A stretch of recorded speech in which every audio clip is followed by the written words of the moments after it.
រត់ទឹកហូរតាមលឿនទឹកហូរនារដូវប្រាំងរំដួលដល់ស្ទឹងក្រពុំស្លឹកបាំងបងគយអូនផែនផ្លិតផ្លេចស្មារតីស្រអែមខ្មៅស្ទើអូនណាម្នាក់ឯងជួបបងអ្នកស្បែកចង់ឃើញមុខស្រីបងសុំមកប្រាងផ្លែណាជ័យជ័យដេញអូនធ្វើឲ្យហាំងដាំ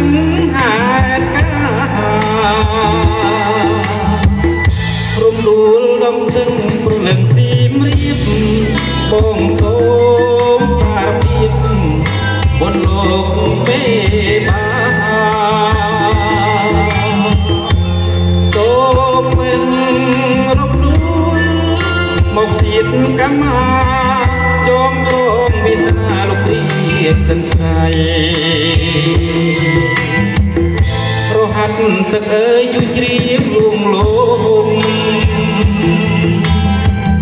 នាងជែកនាងចោមជួយចងនិស័យខ្ញុំសូមបែបបនថ្វាយទឹកអង្គស្បៃសូមជួយទឹកដៃខ្ញុំឆ្លងស្ទឹងស្មា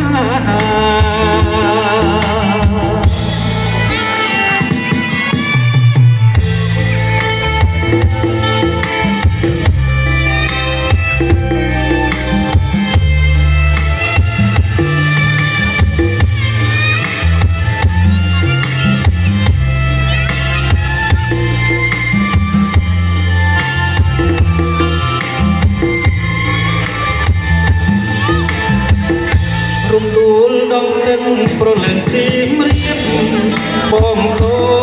មសារភាពមុនលោកមេបាសូមបែករំដួលមកសៀតកម្មាចងក្រងវាសនាលោកព្រាបសន្ស័យរហាត់ទឹកអើយជួយជ្រាបលួងលោមនាងជែកនាងចោមជួយចងនិស័យខ្ញុំសូមបែកនថ្វាយទឹកអង្គស្បៃ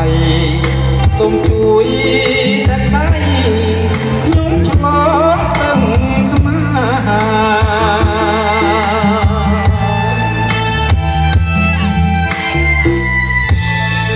បាទអរគុណតាមសុខភាពបាទត្រូវហូបបាយសិន